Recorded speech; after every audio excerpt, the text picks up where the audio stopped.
Maintenant, vous avez été quasiment jusqu'au stade du sexe.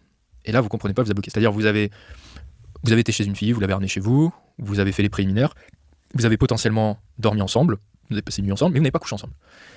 Et là, le lendemain, quand vous la recontactez, vous comprenez pas pourquoi vous êtes bloqué. Plus de réponse. Qu'est-ce qui s'est passé?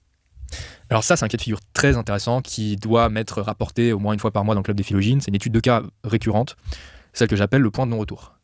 Vous avez été jusqu'au point de non-retour, à partir du moment où la fille vous a fait comprendre qu'elle voulait coucher avec vous, explicitement ou implicitement, mais vous n'avez pas été jusqu'au bout. Et ça, pour beaucoup de femmes, c'est très mal vécu. Pourquoi?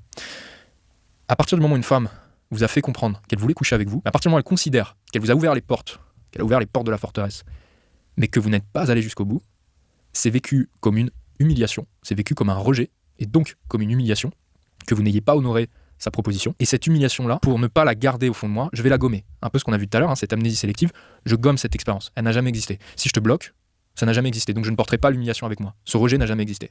Je ne vais pas venir gonfler mon body count et donc ternir la perception de pureté que j'ai à mes propres yeux pour une sorte d'embryon d'expérience sexuelle qui n'a jamais vraiment abouti, où je me suis ouvert à toi mais t'as pas voulu aller jusqu'au bout, même si c'était... Encore une fois, je dis que c'est vécu comme tel par la fille, je dis pas que c'est réellement un rejet, mais elle l'a vécu comme un rejet.